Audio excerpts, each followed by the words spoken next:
Before the flood, the world was full. Cities, trade, music, metalwork, agriculture, thousands of years of human civilization accumulating, building on itself, growing, spreading across the river, valleys and coastlines of the ancient world. And according to the text, it was broken. Not in one place, not because of one person. The whole thing, from one end to the other. The text is specific about what had gone wrong. Violence. The Hebrew text points to more than shouting or argument. It describes a systemic, pervasive wrongness that had spread through every relationship, every exchange, every layer of society. The earth, the text says, was filled with it. And it had been going on a long time. Long enough that God described what he saw with one word: corrupt. Not one corrupt person, not one corrupt nation, the whole structure of human life, corrupted. Mesopotamian flood stories existed long before the Bible was written. The Epic of Gilgamesh, written at least 1,000 years earlier, contains a flood narrative almost identical in structure.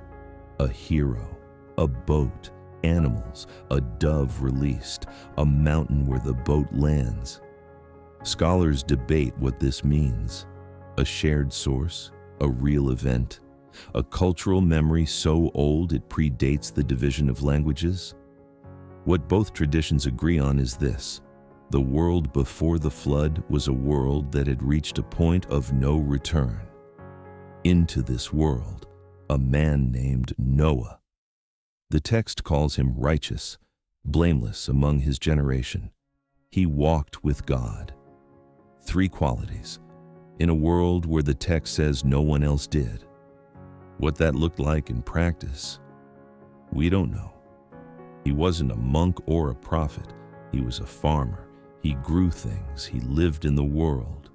And somehow, in a civilization built on violence and corruption, he had stayed whole. And then God came to him with a task that must have seemed impossible. Build an ark. 300 cubits long, 50 wide, 30 tall, 3 decks, a door, a window. God described the dimensions precisely. Scholars have calculated them. The ark would have been approximately 137 meters long, longer than a modern football field, taller than a 4-story building. And Noah had never built anything like it. No one had. He was building something that had no precedent, for a catastrophe that had no precedent, in a world that gave him no reason to expect either.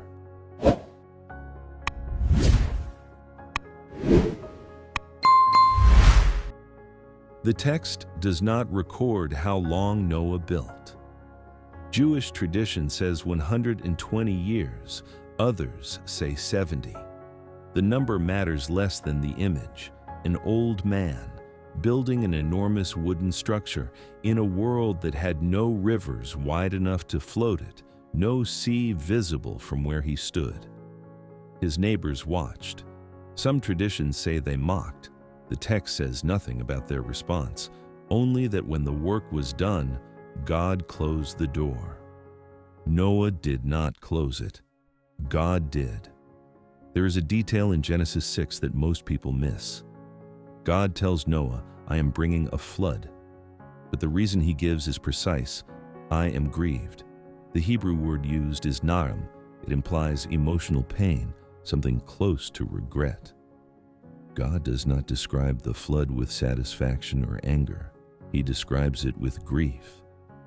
This is not a God who has given up on humanity. This is a God who has looked at what humanity became and is heartbroken by it. The flood is not a punishment handed down from a distance. It is a response from someone who cared what the answer turned out to be. Noah finished the ark. He gathered food. He gathered his family, his wife, his 3 sons, their wives, 8 people. Then the animals came. The text says God brought them to Noah, 2 of every kind, 7 pairs of every clean animal. They came, and Noah took them in. And the world went on around him, unchanged. No storms, no signs, no warnings anyone else could see. Until the door closed. The forgotten chapters don't end here. The next one is already waiting.